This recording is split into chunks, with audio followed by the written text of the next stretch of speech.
Comment bien s'organiser pour préparer des repas qui soient à la fois bien structurés, bien équilibrés et qui soient également le plus à index glycémique bas possible. C'est parfois difficile parce que je sais que vous manquez cruellement de temps.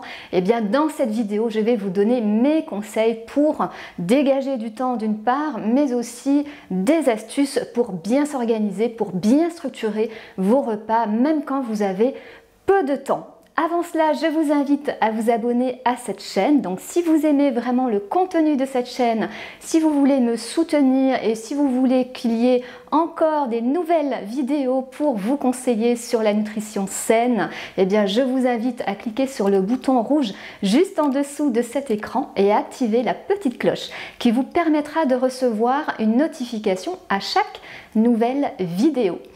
Alors, je vous invite également, si ça vous intéresse, à réaliser ce quiz, ce test, ce que votre alimentation dit de vous. À l'issue de ce test, vous en saurez plus sur vous, sur votre alimentation et vous recevrez mes meilleurs conseils personnalisés.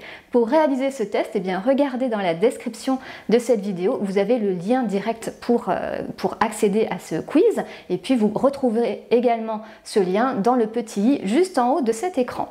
Allez, c'est parti pour mes conseils concernant l'organisation. La première chose pour bien vous organiser en cuisine, c'est de déterminer quelques plages horaires où vous avez quand même un peu de temps pour cuisiner. Donc regardez bien dans votre planning, dans votre agenda, est-ce que vous avez un peu de temps le week-end? Est-ce que vous avez un peu de temps certains jours? À quels horaires? Essayez vraiment de déterminer les horaires où vous avez un peu plus de temps pour cuisiner.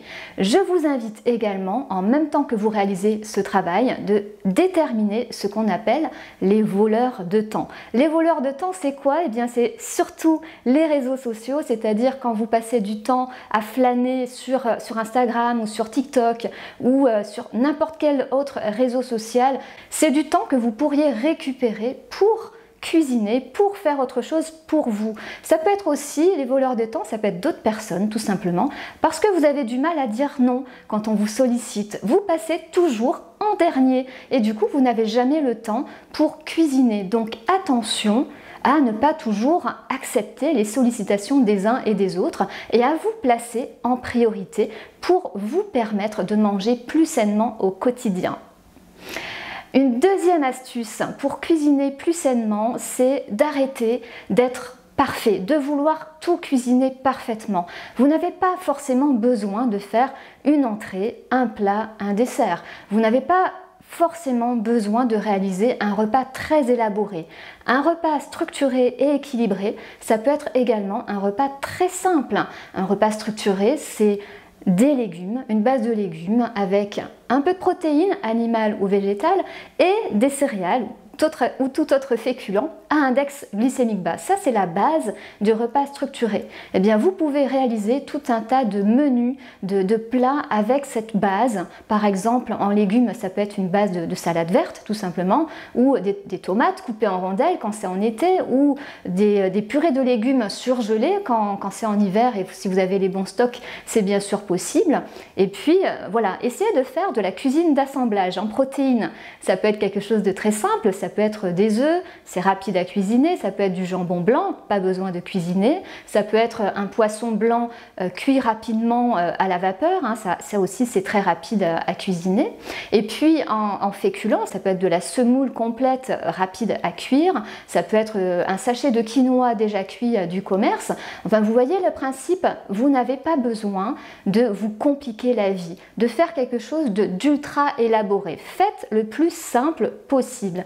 Et pour cela, donc j'en viens à mon troisième conseil, c'est qu'il faut avoir les bons stocks dans votre réfrigérateur, dans votre congélateur, dans vos placards. Ayez toujours ces trois composantes, c'est-à-dire des légumes, des protéines et des féculents qui sont soit très rapides à cuisiner, soit qui ne nécessitent pas du tout de cuisson. Ça va être par exemple en légumes, des sachets de salade verte donc déjà lavés, ça va être des tomates cerises, ça va être des sachets de brocolis pré-cuits à la vapeur au congélateur ou dans le même type des haricots haricots verts pré-cuits à la vapeur. Enfin, vous voyez l'idée, ayez toujours des choses mais super simples et très pratiques d'utilisation. Si vous avez les bons stocks, vous n'aurez jamais de problème pour réaliser un repas structuré, équilibré et à index glycémique bas, même quand vous n'avez pas le temps.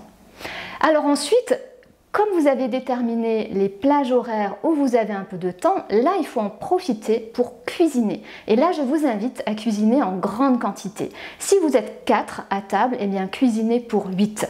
Et plutôt que mettre toute la marmite sur la table, vous prélevez ce que vous avez cuisiné en plus pour le garder bien sûr pour un autre repas. Ça peut être pour vous pour le lendemain, ou ça peut être également pour le repas du lendemain soir. Mais si vous mettez toute la marmite sur la table, c'est sûr que s'il y a des gros mangeurs, des gourmands, il risque de ne plus rien rester. Donc anticipez, préparez en plus grande quantité et conservez ce que vous avez préparé en plus pour un autre repas.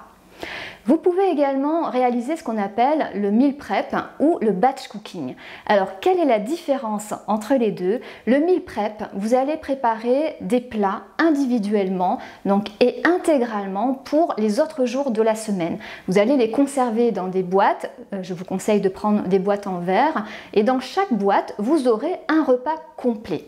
D'accord? Donc par exemple, si vous avez un peu de temps le dimanche matin, au moins 2-3 heures quand même, il faut quand même prendre le temps parce que vous allez cuisiner pour plusieurs jours, eh bien vous allez cuisiner donc plusieurs préparations et vous allez conserver vos petits plats individuellement dans des boîtes en verre.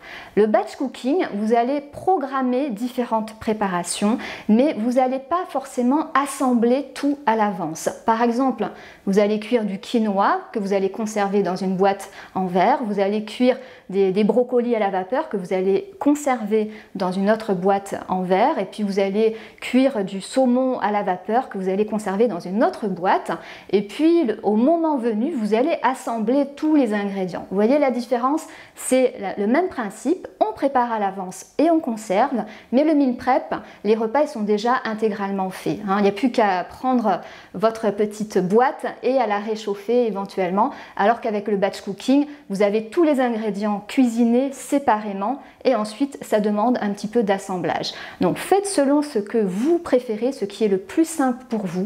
Et moi ce que je vous conseille pour vraiment que ce soit efficace, c'est de choisir 3 aliments différents.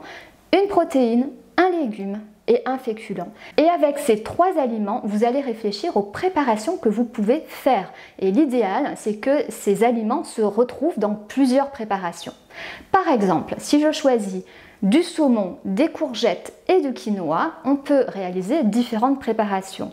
On peut faire un wok de courgettes et du saumon à la vapeur et on va assembler donc le wok de courgettes avec le quinoa qu'on aura cuit et avec donc les courgettes à la vapeur ou les courgettes sautées. Et puis on peut réaliser une quiche où on va mettre le saumon et les courgettes et puis on peut réaliser également une salade de quinoa ou un taboulé de quinoa où vous allez pouvoir intégrer des petits morceaux de saumon. Vous voyez l'esprit, on essaye d'optimiser avec les mêmes ingrédients. Du coup ça fait une seule préparation mais plusieurs repas. Ne vous mettez pas la pression pour le batch cooking, vous n'êtes pas obligé de préparer tous les repas de la semaine. Essayez de le faire pour les jours où vous avez peu de temps. Vous savez que vous rentrez tard, donc prévoyez pour ces repas-là ou prévoyez un repas d'assemblage pour ces jours-là et puis anticipez donc les repas avec le batch cooking pour les moments où vous avez moins de temps. Voilà donc pour mes conseils sur l'organisation. Vous voyez que on peut toujours trouver du temps, on a toujours le temps, il faut le prendre, mais il faut le prendre ailleurs, là où vous le mettez et là où il n'y a pas forcément besoin de le mettre. Donc récupérez ce temps-là, mettez-le pour vos priorités, pour vous, pour manger le plus sainement possible au quotidien. Et ne vous prenez pas la tête, lâchez un peu la pression et vous verrez qu'on peut très bien cuisiner très simplement et avec des ingrédients qui se cuisinent très rapidement. Voilà pour cette vidéo, j'espère qu'elle vous sera vraiment utile. Pensez à poser vos questions en commentaire, à liker cette vidéo et quant à nous, on se retrouve la semaine prochaine pour des nouveaux conseils nutrition, minceur et mieux-être.